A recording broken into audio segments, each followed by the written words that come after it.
Hi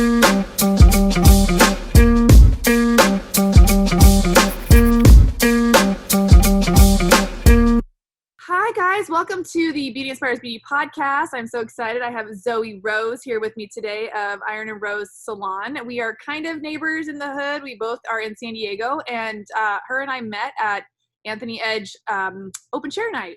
And we actually got, I don't know if we actually shared the stage, but we spent some time together. I think you went after me, but at some point, yeah, I think I was after you. Yes, but you know, there's some people in life that you meet that you're like, whoa.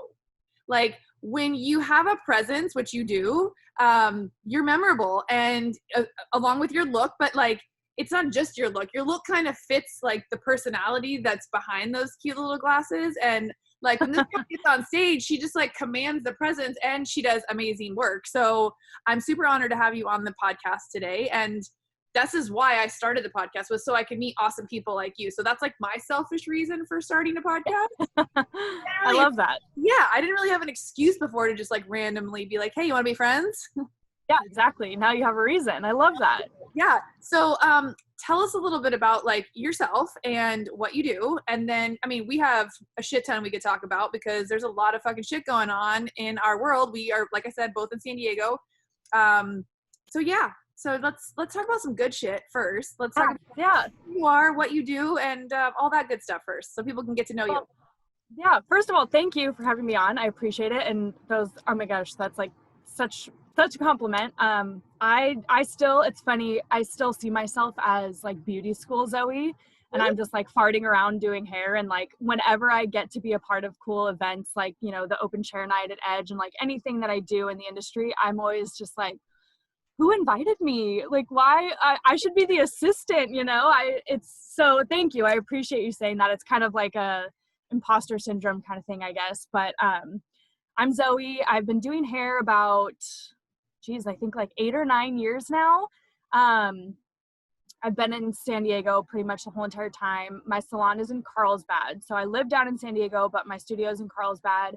Okay. I'm an educator. I teach at Bellis Academy normally when we're not closed in the evenings, and I work in the studio during the day, and then I also do independent education. I'm dual licensed. I'm also a licensed barber, so I'm also a makeup artist. I do a little bit of everything.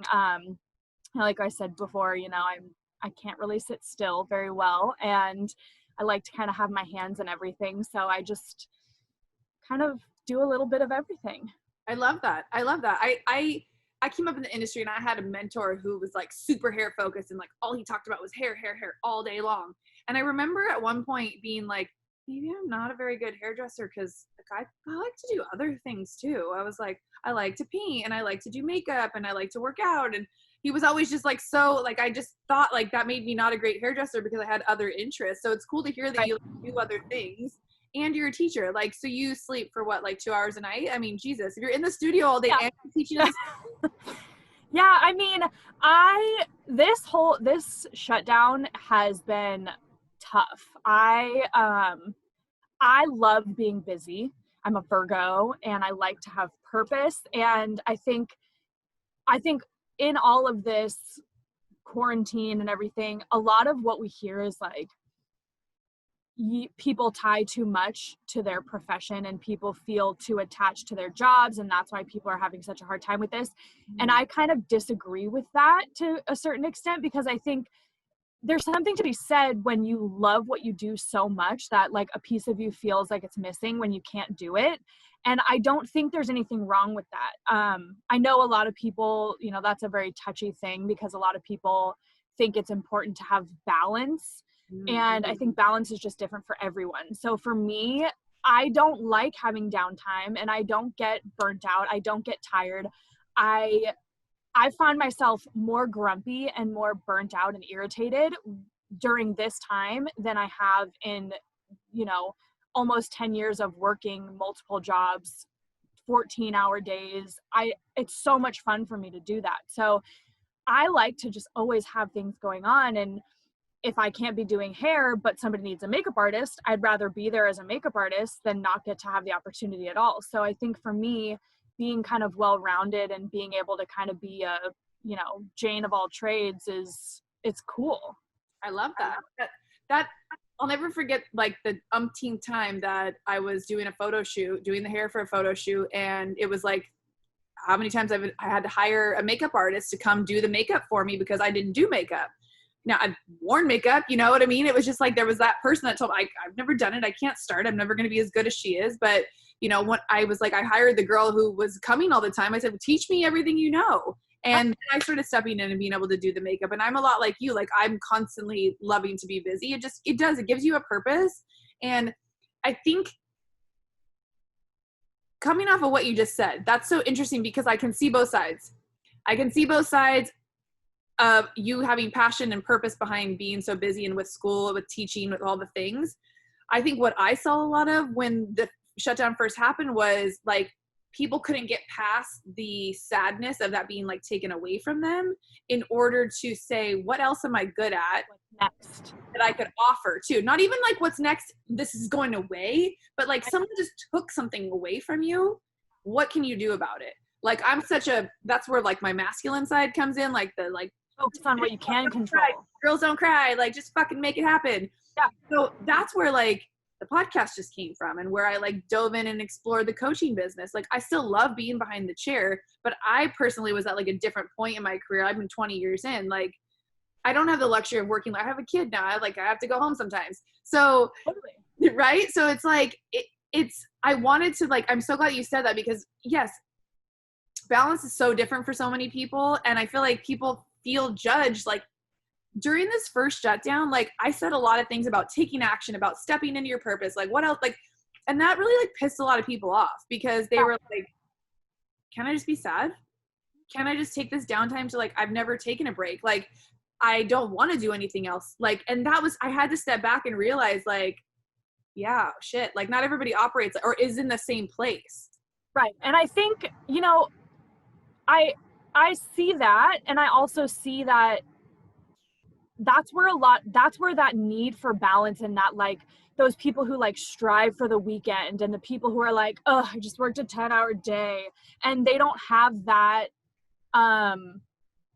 that thought process of okay, this sucks and it happened, but I can't change that. So what can I do in place of it? Or what can I do next to alleviate from me being bummed about that? Like give yourself the time to be sad and be bummed about it.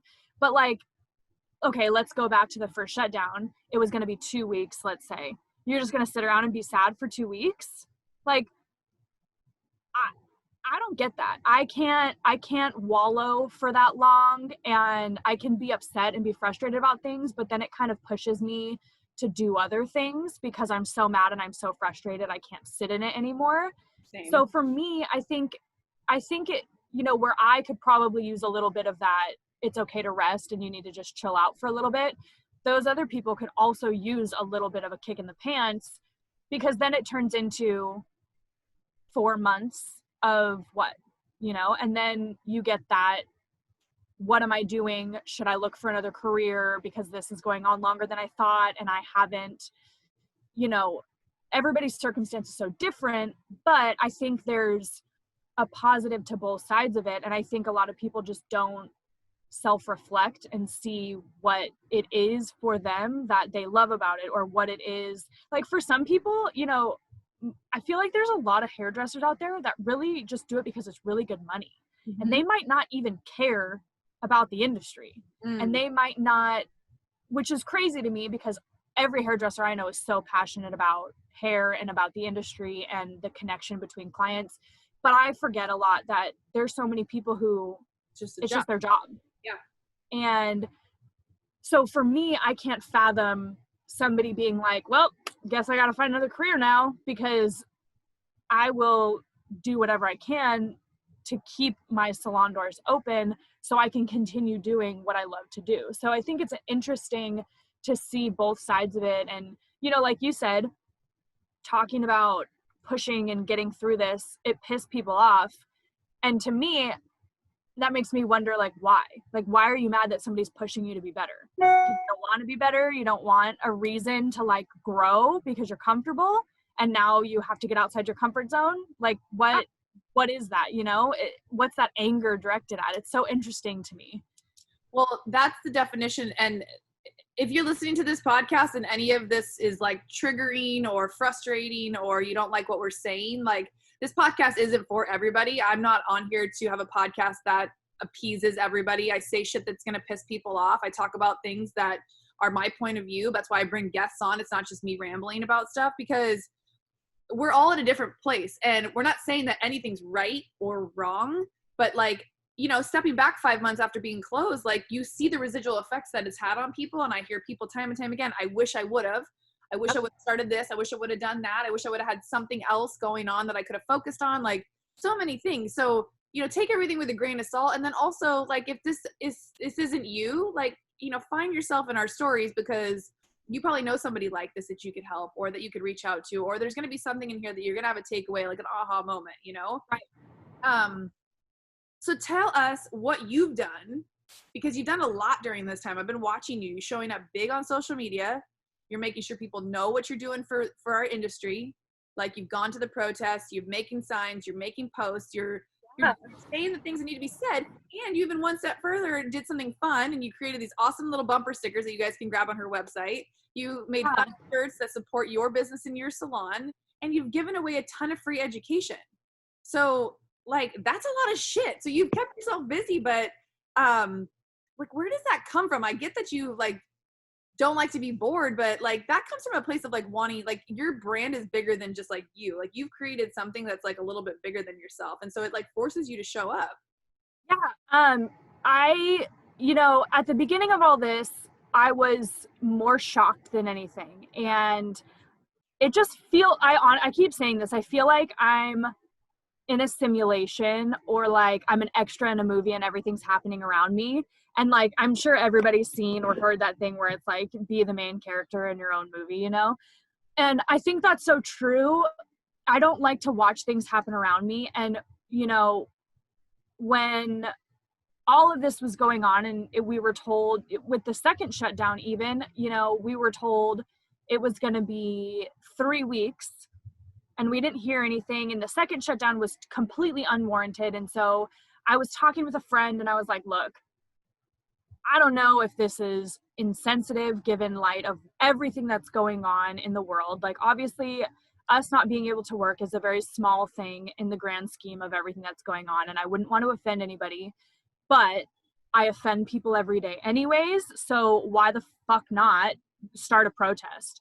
Because that's how people get heard, and that's what makes people wake up to realize that it's important. And when I originally had like started the protest in San Diego a few weeks ago, I guess, I have no concept of time anymore, whenever it was, I really thought that it would be like my few friends that showed up to humor me, and I didn't really expect anything crazy from it. And it totally blew up. And then I got people from other cities and other counties contacting me to help them set up protests, and, you know, if I could go to them and do this and that. And so I think it kind of like with everything, you know, that I don't know where it comes from. I don't know. It just is like, I've always, as I love the hair industry and I love what it is for people, because like, I feel like it's a very newbie thing to say, like, I love hair, because like, nobody loves hair. That's not what we love about it. You know what I mean? And anybody who's been doing this, I think for more than 2 or 3 years, you never hear them say that. Like, nobody loves hair. We love the relationships. We love helping people. We love being around people. We love teaching people. And, you know, that's what we love about it. And so for me, I see an industry that is so well respected by the people who utilize it, and it's so disrespected and underrated by literally everybody else in the world. And that pisses me off, because I've never met a successful hairdresser that wasn't extremely intelligent and empathetic and passionate about what they do. And it makes me so mad that we're not taken seriously time and time again. And the only time people give a shit is when they want their hair done. And so for me, seeing so many people, you know, during the first shutdown, seeing all these people affected, everybody's salons are closed. Most people, you know, not to like shit on hairdressers, but a lot of hairdressers are just creatives and they don't know business and they don't know, like, I know so many hairdressers who don't track their numbers. They don't have monetary goals. They don't even know what they make in a day. Like if you ask them what their hourly rate would be, they couldn't tell you. If you ask them what their average ticket is, they might not know. They don't know what their retail percentage is. And so there are so many people that were seriously screwed because they didn't have a savings or they didn't prepare for something like this to go wrong and come up with, you know, have the ability to think about, okay, what am I going to do now? So for me, being a voice, because I'm very business minded and I, you know, I like to control all of that. And so for me, seeing other people not have that background and that ability, I don't want to see anybody fail. Like I would never want something like this to be the reason that people stop doing what they love. Yeah. And I think that's where it comes from. It's like kind of like a mama bear in me that I just want to protect the industry. And so many people that have been doing hair way longer than me, I always get this. It's like, oh, well, you're young. Oh, you're still new. Like, that's cute. I remember when I cared, or I remember blah, blah, blah. And I'm like, yeah, I'm young, but I also got into this industry. I got into the industry when I was 17, like legally. Like I started beauty school when I was 17. And I never once have woken up and been like, I don't want to go to work today. I never, like, I worked at a shitty salon for a long time too. Like it was a great salon, but the owner and the management was terrible and it was extremely toxic. And even then I was like, all right, like you're just going to hang out with your clients and you're going to do hair and you're going to do what you love. And that's what matters. And even through being in like a prison sentence of a job, I knew that I was still doing what I loved. So regardless of the toxic environment, I was still able to do what I loved. And so I don't want this to be a reason that people can't continue to do what they love, because there's a solution. Like there's always a solution, you know? There is always a solution. You just have to want to figure it out. And I think for a lot of people, like you said, they were like shocked that all of us, we were literally closed within like a week. Like there was like, maybe we're going to close, maybe we're not for like a week or two, but nobody thought it was really going to happen the way it did in March. And nobody had time to prepare. It wasn't like, okay, let's go 2 more weeks, like save everything you can. Like don't eat out this week. Don't buy a coffee. Like there was nothing. The unknown. And, you know, I've heard, you know, stupid pop back from people who probably clearly aren't in our industry. Like, oh, well, don't you have a savings? And didn't you have this? And don't you have that? And it's like, this is an independent industry where a lot of us pay for all of our own health care and our own everything. Like nothing's most of us are independent. And if we're small salon owners like you and me, like you also have the livelihood of other people if they rent space from you, or, you know, like, no, I don't know anybody really that had a 6-month runway that was set up. And also in freaking California, like get real. You can have a savings account and that doesn't necessarily mean shit. You know what I mean? It's not going to cover your mortgage or your apartment. It's not going to cover your car payment if you have one. It's not going to cover your rent at the salon. Right. No. So it's just so crazy to me. And I feel like the people who say that, like you said, they're not in the industry, or they have a husband who's in tech and they're not hurting, you know, or a partner who's in tech. Yeah, could be. Because I am set up at home. Like luckily, like we are in a situation like that, but I still had the livelihood of my business. Like I could have just given it all up and stayed home and been like, okay, yeah, it's been 20 years. It was a good ride. Like, I gotta homeschool my kid. Like I could just, you know, stay kind of comfortable, not have to manage this anymore. Yeah, it was my dream, but whatever. I could have easily let it go, just easily. But I'm not someone who likes to quit. Like I probably usually like hang on to things longer than I should. I'm not afraid to fail. That's why I'm down to try things all the time. And I do all these other things, because you have to try things on to see if they're a good fit. You have to, if I want to be an educator, okay, maybe you don't go straight to a platform artist, but maybe you turn the camera around on your phone and you say, hey guys, today I'm doing IGTV. I don't know what the fuck I'm doing, but let's go. Exactly. And I think there's also, there's beauty in acknowledging that you don't know and that you're trying something. And, you know, I think, and I don't know, for me, like I don't get embarrassed. I'm usually the one who is the embarrassing one. So I don't have any shame. And which is funny because I have really bad anxiety and I am like horrible in social situations. So when I say don't get embarrassed, I guess that it's more of like I will shit my pants if I don't know if there's a private parking lot, and I'll go somewhere an hour early to see what the parking situation is. And like, if I have to drive around so I can still be 15 minutes early and I don't want to be embarrassed by being late and like not knowing how to get in or where the room is or whatever, like that's the kind of embarrassment I experience. But when it comes to like my first time teaching in a school, I was about 5 years into my career, which I always wanted to be an educator, but I was like, that's on my 10-year plan, because that imposter syndrome of like, who the hell would want me to teach? Like, I don't know shit, you know? So when I got approached and asked to be a teacher by my mentor and, you know, the director of the school at the time, I was like, ooh, me? Okay, sure. Okay. And the campus that I had trained at wasn't the campus that I was going to be teaching at. It was just our headquarters campus. So I trained there and went to the other campus that I'd never once set foot in because I had never gone there. I was a student at the campus that I trained at, and I had no other reason to go to the other campus. I didn't know anybody there.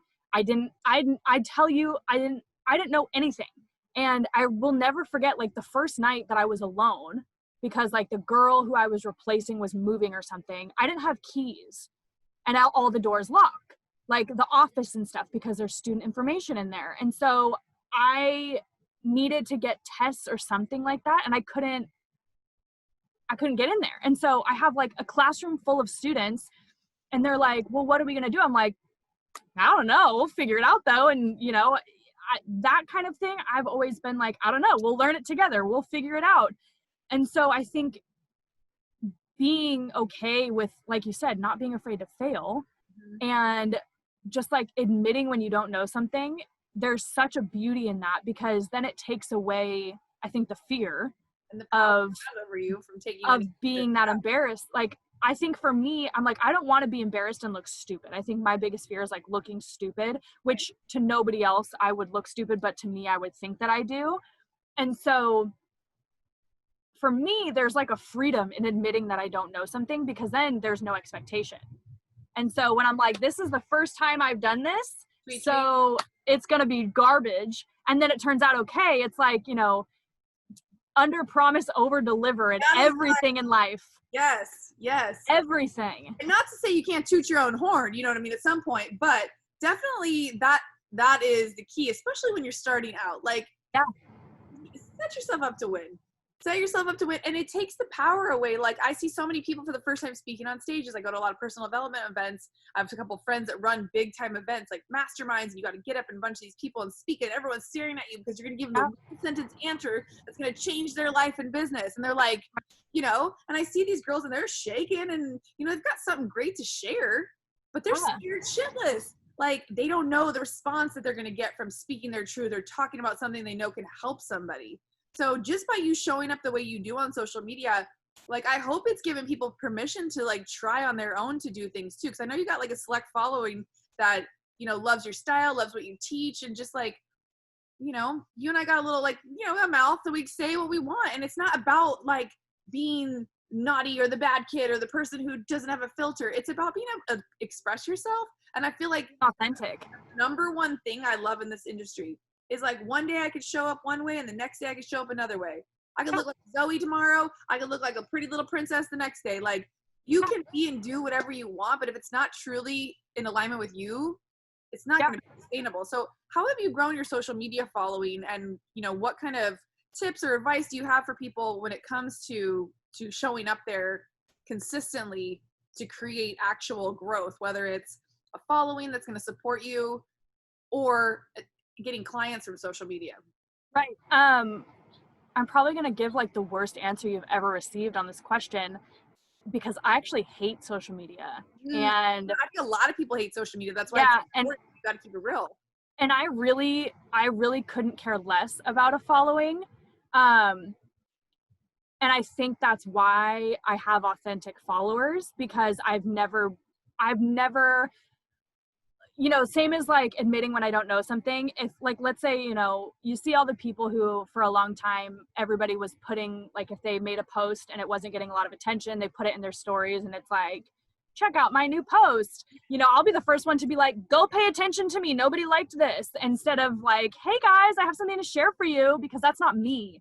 And I think because, like you said, like I've got a mouth on me. And even in the last like 3 days, I've had a handful of people go off on me because I'm harsh or I'm mean or what I said came off a certain way. And I'm like, look, I'm not sorry. I said what I said. I meant what I said. I'm not sorry for it. Like, if this is like the worst, it's a bullshit apology and like, oh, sorry you took it that way. But if you followed me for any length of time, you know that I'm kind of an asshole.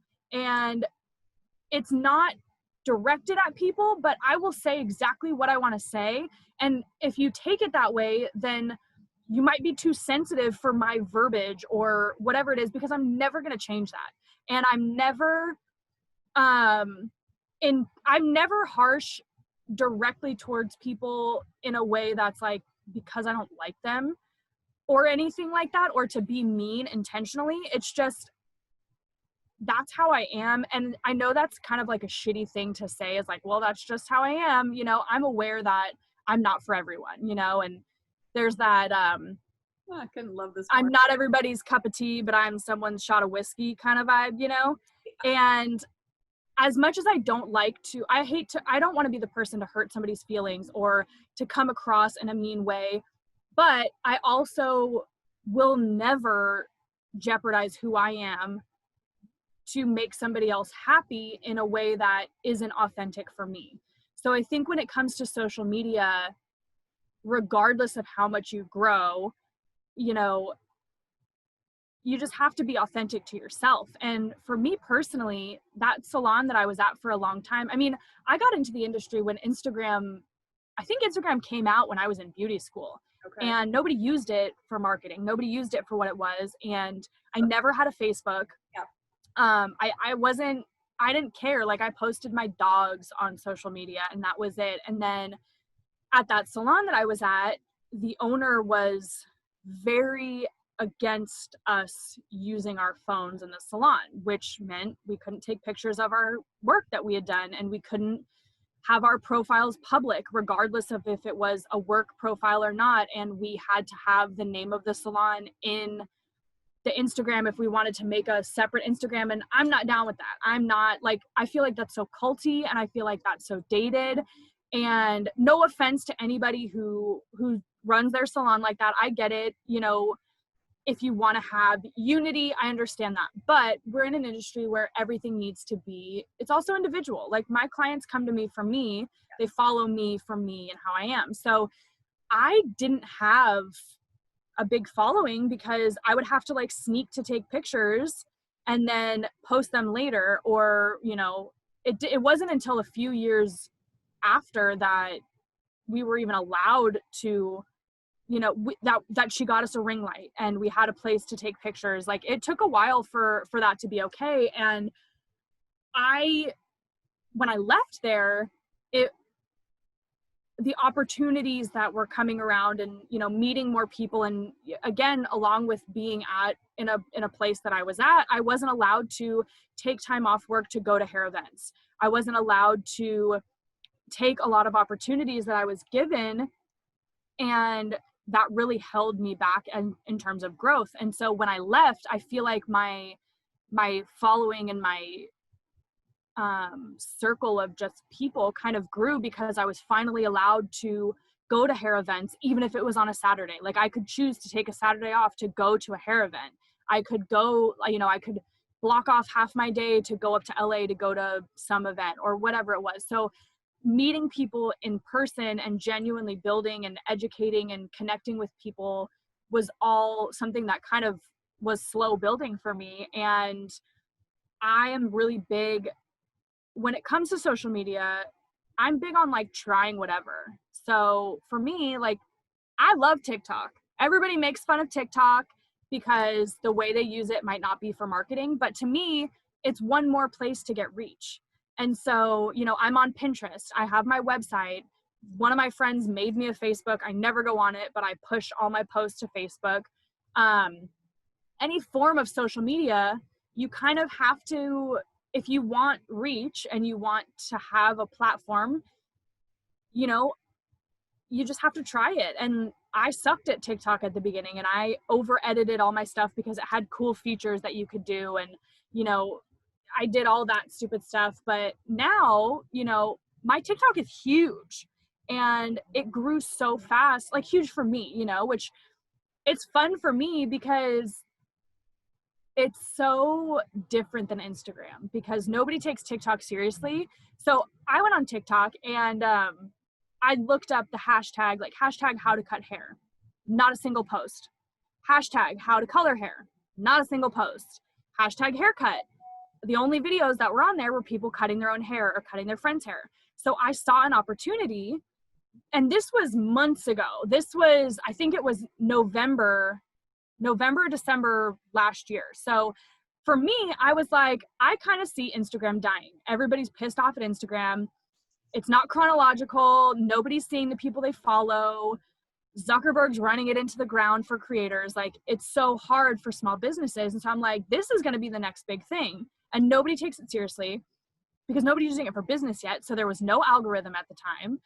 There wasn't any like ads. There wasn't any reason that you couldn't build quickly. And so I was looking to find, you know, where are these creators going to go? Because all of us that are on Instagram, if Instagram goes down the drain, they're going to need somewhere to go. So where's the next place going to be? It's going to be TikTok. You know, look at where the kids go. It's just like, excuse me, it's like Facebook went to MySpace, or MySpace went to Facebook, then Facebook went to Instagram, then Instagram went to Snapchat, and then Instagram got reel or stories that, you know, was taking over. And look at what happens now. Like when TikTok gets big, Instagram puts reels up. And so you kind of have to always be ahead of it. And so I think you can pull a huge following from so many different places if you pay attention to it and just kind of have fun with it and try things out. And I mean, like, I've never gotten, I think like one person has offered to send me something from Instagram or whatever, but since I've been on TikTok, I've had multiple companies reach out to collaborate, like to send me stuff or collaborate or whatever. And like, I think that's super cool. And it's also interesting because you see these huge companies that have giant followings on Instagram and they don't have a big following on TikTok because they're still learning how it works. And same thing with Pinterest and things like that. And so I think a lot of times people forget all the different opportunities that you have in different forms of social media. And so what you might post on Instagram is going to be different than the video you post on TikTok.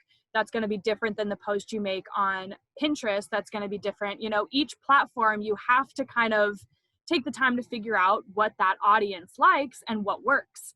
And so I think for me, building a genuine following has kind of come from just winging it and not caring if I get followers or not caring if it does anything. I just try and hope for the best. And then, you know, I think a lot of it has to do with just meeting people, you know, face value, just genuinely being authentic and showing up in all facets of that. You know, if you're this big person on any social media platform, but you don't give people the time of day when it comes down to it in real life, then that doesn't mean anything, you know?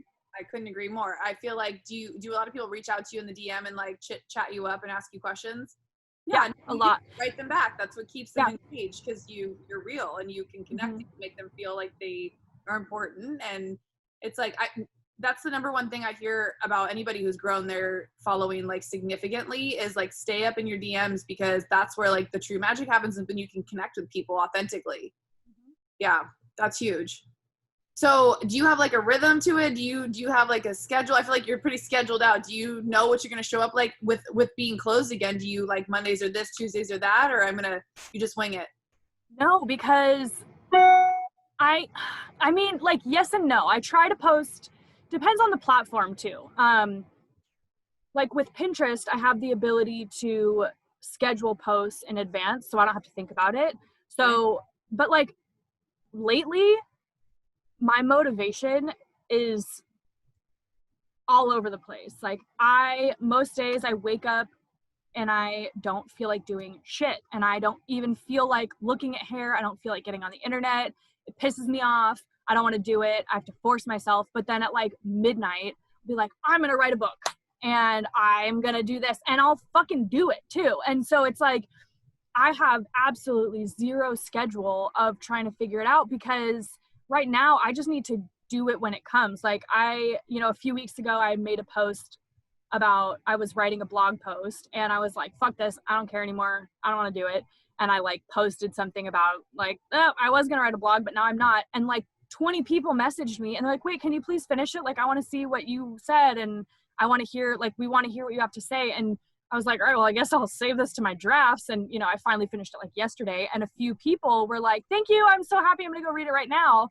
And so I try to post, I try to post on TikTok every day because it's easier and it's way more fun. Instagram feels like a little bit more of a chore and it feels like more of a job. And right now, the type of content that I have, I feel like I don't want to post just to post. So if I don't have anything that I feel like saying or showing, then I'm just not going to do it when it comes to Instagram. So right now, I don't really have a schedule. I mean, I believe in having a schedule for social media because I think it overwhelms a lot of people. Yeah. So I definitely, like, when I teach social media courses and things like that and like guide people on that, I definitely think that it's beneficial to have that. But for me right now, I don't. I'm friggin' flying by the seat of my pants every day. Well, I think a lot of people are. And I think I asked the question especially because that's been the case for me. Like, sometimes I have to literally force myself. I'm like, okay, you didn't post yesterday, like, you got to show up today. Only because it's like the same thing with like working out. Like, I don't want to work out every day, but I also don't want to not be healthy and I don't want to feel good. So it's like, when you can look at social media as a means to, yes, it can be fun, but it's also a free platform to market your business. You got to stay in it in the long game. There's no quick anything that you see that came up quick. It wasn't quick. Like, there was some behind shit they had to do, or they knew somebody who knew somebody that plugged their shit. Like, somebody else is doing it for them. Right. Who's working first, right? Like, exactly. No, I know. And that took me a couple years to like wrap my head around like taking that seriously as well. You talked a little bit or quite a bit about being in the salon space that you didn't love. I want to circle back around that because I feel like you might be like touching on some people's shit right now.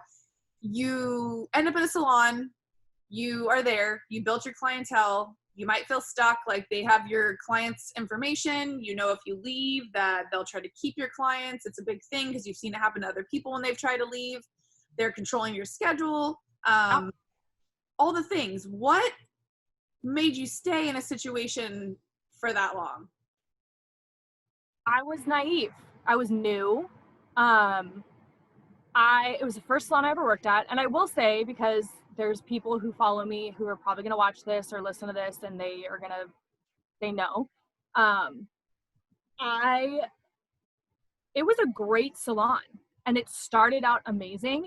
And I learned a lot business-wise from that salon, and that I'm grateful for. And I learned a lot just as who I wanted to be as a boss and as a leader and as an educator. I learned a lot about myself being in that situation. And it was the first salon I ever worked at. It was one of the few more eco-conscious, high-end education-focused salons in the area that I was looking in. And at the time, there weren't a lot that existed that had all my things that I wanted. I wanted an assistant program. I wanted regular education. I wanted a more eco-friendly environment. I wanted a team environment, which it's hard to find sometimes. And it hit all the nails. And so I thought I was walking into, my dream. And as things progress, you learn that a lot of times it's not always what the outside looks like. And I grew really fast there because I worked really hard. And within a year of being there, I was the creative director of the salon, and I was helping do a lot of the education. And, you know, this is my first salon. Like I don't, kind of like you said, like I kind of hang on to things a little bit longer than I probably should, because I want to see the best in things, and I want to hope, I want things to work out. And, you know, in hindsight, I was completely gaslit. And so like looking at it now, I should have left a long time before I ended up leaving. But when you're new, you know, I didn't give myself enough credit. And again, hindsight, I was completely belittled and made to think I wasn't as good as I was. So I didn't feel like I was that good and like I could go build a clientele if I were to leave. So there was a lot of like emotional toxic abuse going on from a management level to the entire team. So that plays a big factor in it, which she's going to go bark at something outside. So if she starts barking, I apologize. You do all the things on here. So for me, I was there, I was building, I started double booking, I got an assistant, you know, all of the things that you want to do when you are a new hairdresser. And I was getting to do them really quickly. And, you know, so many people were treated so poorly, and myself included. And I was like, you know, I say this, not that it's an excuse for anybody, but like, I was one of the good ones. Like I made my retail quota every single week. I was never late. I said yes to every client. I didn't call out sick. You know, I was the good one. You know, there were the girls that came in hungover and called out sick all the time and would say like book fake bang trims at the end of the day that weren't real people so they could like cancel them and leave early kind of thing. Like I never did any of that. So, but I still got shit on. And so it didn't get bad until, you know, towards the end. And I stayed because I didn't want to leave my clients. And I knew that, you know, it was a commission salon. So the owner had Full control over all that. We didn't have access to it. And in my mind, they wouldn't follow me because why would they? You know, that was just in my mind, like they come here for the salon. They're not here for me. And, the biggest thing for me was that I felt like if I left, the girls who really were getting the shit end of it would get it worse. Because I had been there for a very long time and I had seen what happened after somebody left or after somebody walked out, which I came to learn they didn't really walk out. They were fired last minute because that's what happened to me, and then told everybody that they walked out. The people who actually got fired, the people who went on their lunch break and never came back, you know, it happens all the time. Like the stories, I feel like I should write a book about it because there are so many things that, you know, when they would play out, I would see what happened to the team after. And it's like, you know, when a teenage girl breaks up with her boyfriend or her boyfriend breaks up with her, the whole family deals with it. Y'all hate it. Yeah. And that's how it was. And so it was like, if one person left, it made, you know, ripples of just terror for everybody. And so I knew that, one, I was one of the top 3 earners in the salon. So regardless of any of that, like that would cause the owner stress and she would take it out on everybody. And I knew that. And like being the mama bear and the person who like really wanted to be there for people, I didn't feel like it was okay for me to leave and leave all these really talented, amazing people to get kicked and not have somebody they could like go to feel like they were supported and feel, you know, like so many girls would come to me wanting to quit at like all the time. And want to quit hair because of working at this place. Experience, and it was so bad. And like so many new people and assistants and front desk and interns. And I just, you know, I wanted to make sure they knew that this isn't how it's supposed to be, you know? So that was a really big reason that I didn't leave for a long time. And I probably wouldn't have. And I was really unhappy. And I had, you know, I was like way too skinny. My hair was falling out. I had really bad acne because I was so stressed. Like I didn't realize it at the time.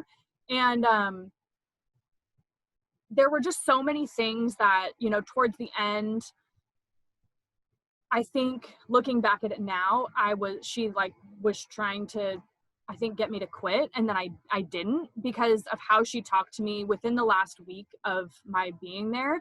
I think she really expected me to walk out because of, I think that's what she wanted. And then it didn't happen, because I was like, okay, well, what's going to piss you off more? Giving you what you want and like me quitting, or me staying and you have to deal with me and wonder if I'm going to tell people what you said. So I stayed. Which didn't bode well for me, because I walked into work the day after my 4-year anniversary and my stuff was in trash bags. So that, you know, that was that. And it was a situation where that day, you know, my friend, one of my very good friends, who I'm still good friends with to this day, texted me and she was like, dude, she's telling people that you walked out, and she's telling your clients you're not doing hair anymore, or that you're spreading your wings a different direction. And I didn't think, you know, again, I was one of the good ones. I didn't do anything wrong. I wasn't a bad employee. You know, that. Not that anybody ever deserves that, but like, right. You really realize quickly, like, she does this kind of shit to everybody regardless. Yeah. And then it, like, in my head, all the girls in my 4 years of being there who had walked out, like, flooded my brain. And I was like, I wonder if they really did.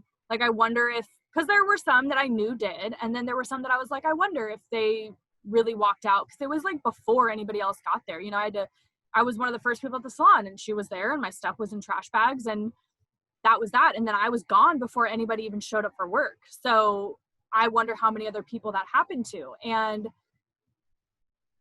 within a week, I had like 80% of my clientele reaching out to me. And like, I always get so choked up talking about it, because I have like so many, I have screenshots saved and like emails saved from clients saying like, I don't know where you are. I don't know if you're okay. Because they were telling people like, Zoe's no longer with us. And that was it. They weren't telling them where it was. They wouldn't give out none of my information. So people thought I like died. But the other thing was that every single one of my clients knew, like, Zoe would never just not do hair anymore. And if she was, like, everybody thought, like, most of my clients were like, oh, she's probably just going to like New York or LA to go like work on set or something. But then all of them were like, well, she would tell us, like, that wouldn't just happen. And so many people reached out and were like, you know, made me feel brave enough to like do X, Y, and Z with my hair. And you made me feel like a more bold woman and this and that. And like, so many amazing things that people said to me that I never in a million years would have expected. Like, people were like, I Googled you and I spelled your name wrong, but then I found like 15 Zoes on Twitter and I went through and messaged each one until I found you. Or like, I remembered that your dad was a college basketball coach in Oregon. So I looked up all the people and looked up articles to see like which one had 2 daughters and one of them named Zoe. And I emailed your dad and tried to not sound like a creep. Like, I'm not kidding you. Like, the loops people went through. And I was like, what? Like, what in the world? And then there were so many people too that they, like, where I ended up was, at the time, was my temporary situation was further away. And, you know, in North County, a lot of people don't like driving. They don't like getting on the freeway at all. So they were like, hey, you know, I can't come down to Del Mar to see you, but I don't want to support that salon anymore. So can you recommend somebody else who's also in Carlsbad? And like, that to me was so amazing, because I was told for so many years that like I wasn't worth anything, you know, and I wasn't, I don't look like I should charge more than $17 for a haircut, and I don't have respect for educators, and, you know, I'll step on people to get ahead, and all these things that in my heart I knew I wanted to know wasn't true, but I thought that's how I came across because that's what was being told to me. And it like fucked me up for a long time, and I didn't even realize it. And a lot of people that left that salon every single person that has left is exceedingly successful and like thriving. So it's a stepping stone place for people, I think. But we all talk about it, and it's like leaving an abusive relationship. where, you know, they dangle the good things and they'll be very generous. And it's so manipulative. Like, you know, she was very generous and was amazing in a lot of ways, but then would hold it over you or make you feel bad about it or guilty or all these things. And, you know, we all look back at it and it's really like leaving an abusive relationship and you don't realize until you're gone what was happening and like how much it affected you. Right. And it's so crazy even still to look back on. And we all do, like, all of us are still friends and all of us, it's like we have like our own unspoken therapy group of the people that survived, you know? Wow. That's an amazing story. I just want to like point something out from like an elder perspective, if you will, from someone else who went through not quite as gnarly of a situation, but you know, I came up in a salon that was very like, there was a culture already and the assistants were treated like shit. And we were like, you know, you did what you were told and, you know, you had to earn your ranks around here. And then I went into another salon where I was like you, where I was like creative director off the bat after a year and a half in. And then a couple of years over, you could tell you're the highest earner in the shop. And it's like, okay, work with me here. And then when you leave and then they don't give you your information and then they're offering 50% off to every one of your clients for the next 3 services, or they're booking it with your sister because her name's Jessica too. Like the undermining of, and I thought the same thing, like, wait a second, I did everything right and then some. Like I never said no to anything. Like such a similar story. But can you see now after you just shared that story, I don't know if you've ever talked about the same kind of things. When you started this conversation with us, you were sharing all the things that you do. Then you just explained to us your foundation in the business and all of the ways that you were treated. To me, it's no wonder you do all the shit you do now. Because there's still that little girl in there that's like, look, motherfuckers, I'm going to do the damn thing. And I'm going to do all of it. And I'm going to do all of it fucking good. You see me now? Do you see me now? Like, and I love that. We all get our drive from somewhere. And sometimes we don't see where it came from. Like, it sounds like an amazing place to like have your foundations like built up. Like whatever you did, good stuff that came out of that, even the bad stuff shapes us into who we are later on down the road. So if you guys are listening and you don't have a similar story to that, I'm happy for you. But for those of us that have had similar stories like that, it's like a shush thing. Like we're not meant to talk about it. You don't want to talk bad on someone because there was good things that came out of it. She did give you an opportunity. She was generous at times. She did create a place for you guys to grow and thrive. And you walked away with a clientele that wanted to follow you. Yes, that was you, but that also had something to do with the way she taught. I mean, sometimes it's unfortunate when people like forget what it was like to be us when we were younger. Because she started off somewhere too. And I don't even know who we're talking about, but you know, my experience in what I had experienced personally and then what I saw happen to other people, you know, over my last 20 years, like that is the shitty part. And I do know that that's just not like our industry. That's with any industry that's like ours, where we like grow people underneath us. But anybody who's good at what they do, they're going to grow out of whatever like container they were built in. And they're going to want to spread their wings. They're going to do their thing. And that's always like my mission that I've tried, like, because now I'm a salon owner and I'm like, okay, remember where you started. It's in my bathroom. It's like a quote that I live by. Like, never forget what it's like 10 steps down. Always be reaching back and bringing people with you. And like, that's what like so great about you, like when you are open and you share your stories and you talk about stuff. And that's part of what this podcast is so important to me, is to like get these kind of stories out there, as much as like it's not always like pretty to talk about that kind of stuff. Like you came from somewhere and it pushed you to be the great person, take charge, get shit done person that you are now. Right. And I think, you know, for anybody listening to this, that, and it's funny because even so now in the last year, I've had women reach out to me who work at that salon, who have heard horror stories about me and choose to follow me on social media because they're like, wait a minute, I want to know this girl, and reach out to me for help on how to leave and what to do and how I went about it and what happened. And it's not changed. The environment there hasn't changed. And for anybody that's listening that is in a shitty situation, it is not worth it. I stayed because I thought, you know, I can't make money anywhere else. I have a clientele here. Like, get rid of that, because you're being gaslit. If they're telling you you're not good enough, if this is the best salon, this and that, whatever, if you have a good leader, they should want you to grow.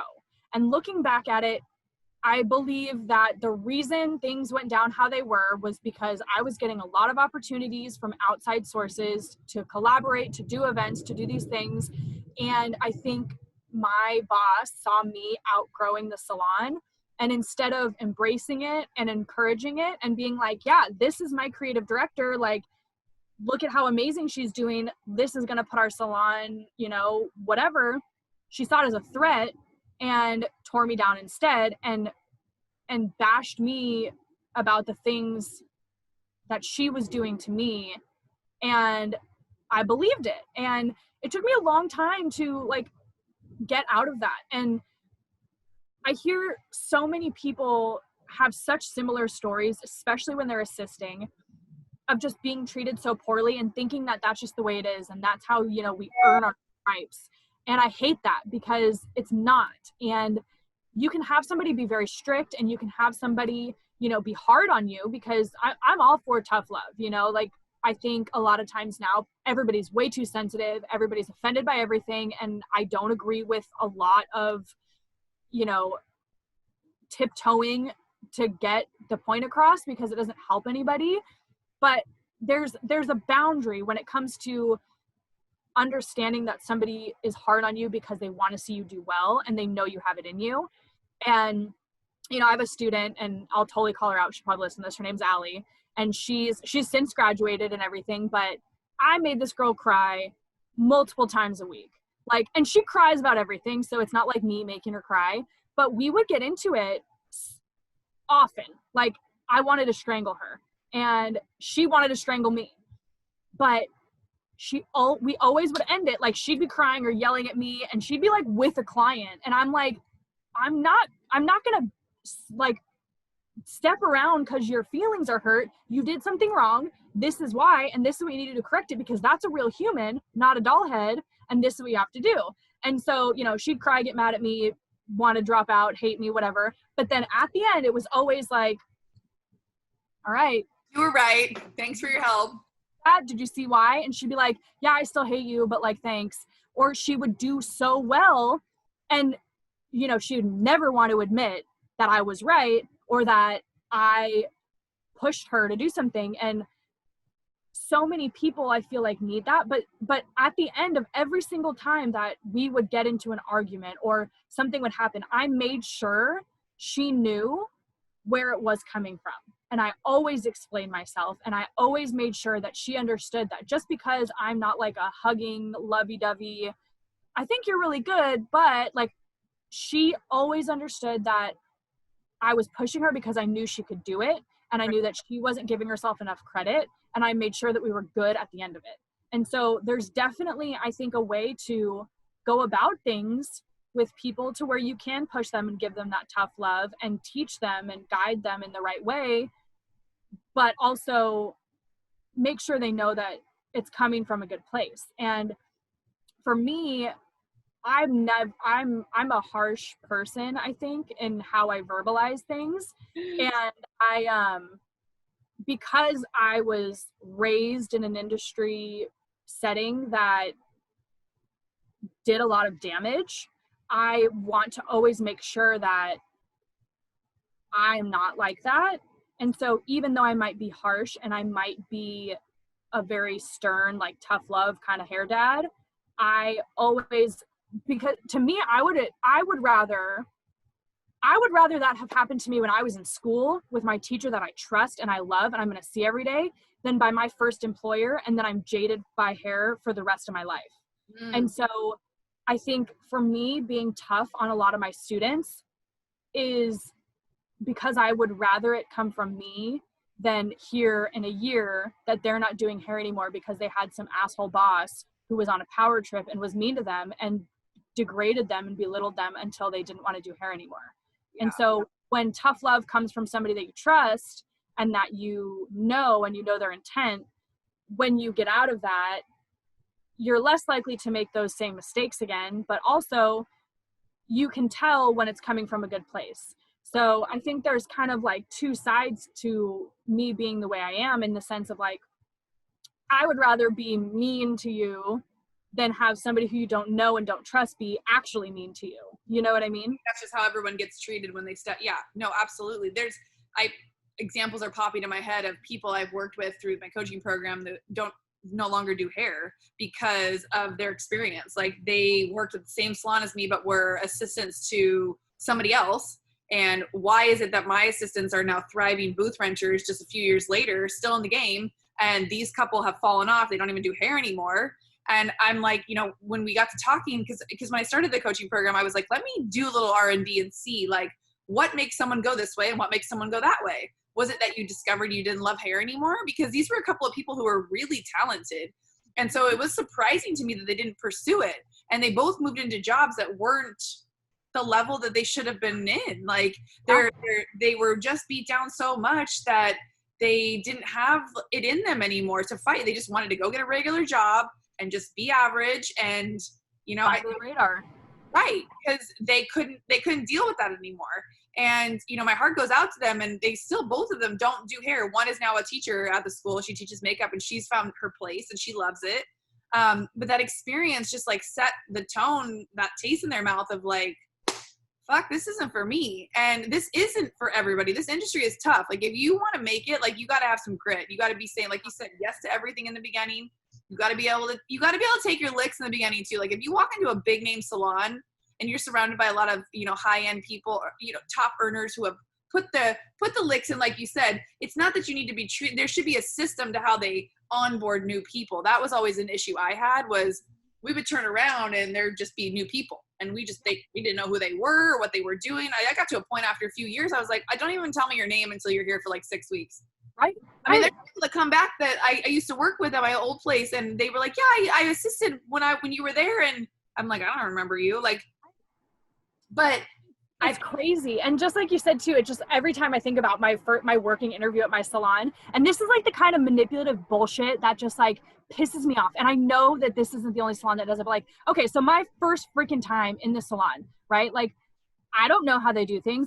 Everybody says different things. Like schools have different verbiage for different things. And like, so I get there and, it's my working interview. So I'm like, I'm going to sweep the shit out of this hair. I'm going to freaking fold the shit out of these towels.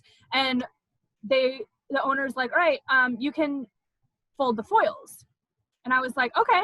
And so when I was in school, we were taught to fold a tiny little fold at the top of the foil so you would understand where not to paint past. And so realistically, like nobody does that in the salon. Like, and we're talking like teeny tiny, like little skinny foils. And, people always fold over the tail comb or whatever, or they just place the foil, whatever it is. So, in school, we take out one foil, tear it in half, make the little tiny fold, make the second little fold. So I'm sitting there doing that. I'm like, I'm going to fold this whole fucking box of foils. I'm going to be the best foil folder. And someone comes by, they're like, what are you doing? And I was like, I'm folding foils. Like, I'm Zoe, by the way. Nice to meet you. It's my working interview. I'm folding foils. I was given no direction on how to fold this box of foils. And so I'm like, I'm just doing what I know. I'm not going to ask because I don't look stupid. Meanwhile, I'm looking stupid anyways, because all she wanted me to do was tear the foils in half. Yep. Because nobody there folds their foils, which I didn't know, but I was expected to. It was a test. Like, it was a full-on test. And so there was one girl, and I'm still friends with her to this day, and like, bless her heart, she was like, oh my God, what are you doing? And I was like, I don't know. Like, she just told me to fold these, and this is what I know how to do. Like, help me. And like, I was like, what do I do? Like, I was about to cry. And she was like, here, let me show you a trick. Like, don't pull it out one at a time. Take the whole thing, fold it, do the flip, whatever, put it at the edge of the thing, rip it. These go in this drawer, this goes in this drawer. And I was like, okay, is there anything else I should know? And she's like, yeah, that girl likes her foils folded like the long way. So like, tear it in half the long way. She has a separate drawer, put those there. And I was like, all right, we're good. And I'm like, not a single person. There were like 20 other people that walked by me, watching me do this, watching me do it wrong, that didn't say a word to me. And of course, the owner's watching this all happen because who knows, that was probably part of it. But this girl was like, I'm going to help her because I want her to succeed. And she ended up being the one to train me. And I looked up to her so much because I was like, this girl, she was the first person to help me. And it's out for you. It's such a manipulative thing, like you said, of not having a system, of not like understanding. And like some salons do have an initiation to like new assistants in the salon, but I think there's so much weird competitive energy. And I think it's like a female thing, first of all, but it's also just like, it could be just the nature of being in a salon and in that stereotypical kind of way where it's like not team oriented in a lot of salons. And so a lot of people kind of just fend for themselves, or they're in the mentality of like, I had to learn on my own, so you have to learn on your own. And nobody helps each other level up. And I'm like, there is room for all of us. There are so many people on this earth who need their hair done. I hope my students are better than me. I always tell them, I'm like, I better be working for you one day. Because if I'm still better than you by the time you're old and gray, then I did something wrong. I always want people I teach to be better than me. And, you know, if you are the best person in the room, you're in the wrong room. So I always think that like you need to be able to grow and encourage others to grow. And that's what helps this industry just thrive, is sharing that information with everybody, you know? And you do that beautifully by all the ways that you show up on social media. I feel like we could talk for like hours, you and I. I do want to say one thing in regards to your experience, because I'm having like a little moment right now because of how much I love the last salon that I was at. And though a lot of those things happened, I don't think a lot of them were intentional. I don't know where you came from. I would almost beg to say it wasn't a test. Like looking in hindsight of all the things I've seen happen and all of the things, I don't want to dim like your story because that's what it is. And that was your experience.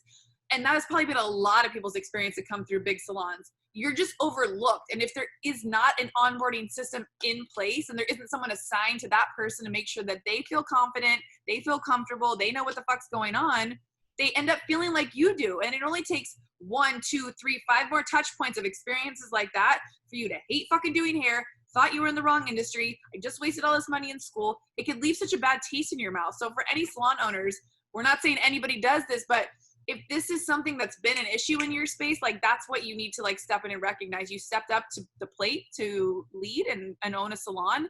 And these little minds are coming in there needing that extra nurturing. So like as a leader, if it's not you as the owner, like you need to hire someone to be that onboarding person to hold that space for them. And that is something like, that's why I love hearing stories like this, because I am so far in like I forget moments like that. I'll never forget, like I showed up for work one day, I got my nails painted black because I was doing so many shampoos, they were already fucking black. Yeah. I had on red lipstick and I think I dyed my hair red. I was like, that's it, I'm doing it. I walked in and they were like, she was like, the manager was like, I don't like your nails. That lipstick's hideous. And we hired you to be the normal one, so you need to dye your hair back brown. And I was like, the fuck?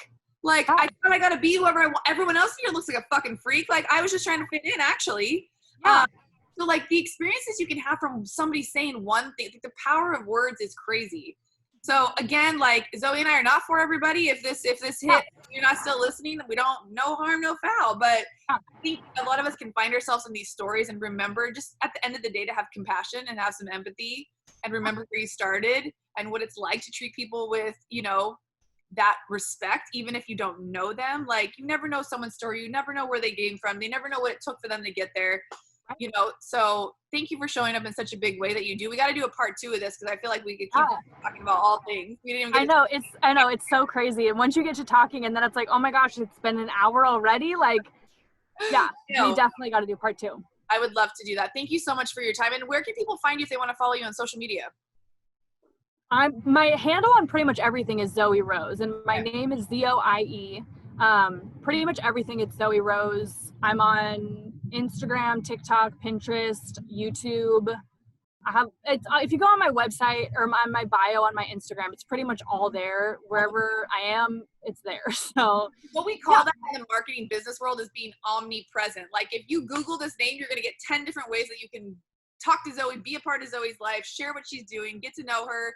And if anybody's looking to be an influencer or step up big in the education, this is the way to do it. Even though she's saying she doesn't have a system, I still think there's a little bit of a method to her madness. You don't get where you are without having some sort of like thoughtful presence. And, you know, even you saying I'm committing to show up every single day on TikTok, like that's still you're consistent, but to you, the habit you created, it's just how you show up. And I think it's when you stop overthinking things and just show the fuck up. Yeah.